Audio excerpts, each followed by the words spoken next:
স্বামী স্ত্রী আর অ্যাসোসিয়েশনের সংসারে মস্ত ফ্ল্যাটের ছোট্ট একটি কোণে যাদের জায়গা হয় না, সেই সমস্ত মায়েদের বিষণ্ণ মুখগুলো একবার দেখে আসি।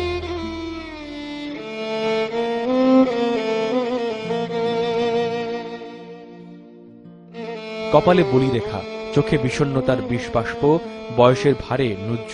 তাদের কাছে সকাল দুপুর সন্ধ্যা রাত সবই সমান। অন্তহীন সময়ের বেড়াজালে বন্দী, পরপারের হাতছানির অপেক্ষায়। অন্য মায়েদের মতো তারাও সন্তানকে 10 মাস 10 দিন গর্ভে ধারণ করেছেন, মানুষ করেছেন কোলে পিঠে করে। সেই মাই এখন তাদের কাছে বাড়তি হয়ে গেছে, অকেজো হয়েছে শুকনো মরা ফুলের মতো। কিন্তু মাতৃত্ব এমন একটা বিষয় যা কখনো পুরাতন হয় না। সন্তানের জন্য মায়ের মনে অভিমান জন্মে, কিন্তু সেই অভিমানে ভালোবাসার কোনো ছেদ পড়ে না। এখনো তাদের চোখ উৎকণ্ঠিত হয়ে অপেক্ষা করে সন্তানের জন্য। চোখের জলে এখনো বান ডাকে সন্তানের শুভকামনায়, কিন্তু সন্তানরা তাদের আস্থা করে ফেলে দিয়েছে।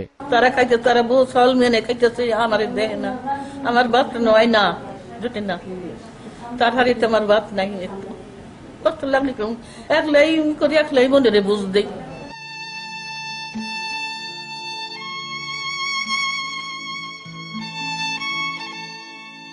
বুকের ভেতরটা কেমন জানি হাহাকার করে উঠছে। চোখের জল কোনো কিছুতেই বাঁধ মানতে চাইছে না। মায়ের কথা ভীষণ মনে পড়ছে। ভাবুন তো, আপনি কি আপনার মাকে সেই ভালোবাসা দিতে পেরেছেন যে ভালোবাসা আপনার মা আপনাকে দিয়েছেন? এমন একজন মা যিনি তার সন্তানকে কখনো কোনো দিন চোখে দেখেননি, শুধু হাতের আলতো পরশে তার চোখ, মুখ আর হাত দুটোকে ছুঁয়ে দেখেছেন। মনে মনে সন্তানের একটা ছবি এঁকেছেন নিজের ভেতরে। নিষিদ্ধ সমাজের অন্ধ গলিখুপচির মায়ের সাথে কথা বলার আগে তার গল্পটা বলতে চাই। জলি জন্মান্ধ নন। জীবনের 23টি শীত বসন্তে সে পাতা ঝরার খেলা আর মরা গাছে ফুল ফোটা দেখেছে। কিন্তু নিয়তের নিষ্ঠুরতায় বিশ্ববিদ্যালয়ের জীবনে এক দুরারোগ্য ব্যাধি তার চোখের সামনে কালো পর্দা টেনে দিয়েছে। জীবনের 24তম বসন্তটি তার দেখা হয়নি। অন্ধকারে আলো হাতড়ে বেড়ানোই এখন তার নিয়তি। আসলে এই যে পানির গ্লাসটা না, যেমন ধরতে গেলে অনেক সময় হচ্ছে পড়ে যাচ্ছে, আবার কম থাকে। আমাকে ওই যে সাউন্ডের উপর ডিপেন্ড করতে, আমরা দুজনে যেহেতু দেখি না, আমাদের সাউন্ড হচ্ছে এই, মানে ও কোথায় যাচ্ছে, আমি কোথায় দাঁড়াচ্ছি। ভাইয়ের কি একদম কমপ্লিট? হ্যাঁ হ্যাঁ, ও কমপ্লিট। কিন্তু জীবন তো থেমে থাকে না। আবার নতুন করে নতুন মাধ্যমের বই খাতার সাথে তার পরিচয় শুরু হয় তার মায়ের উদ্যোগেই।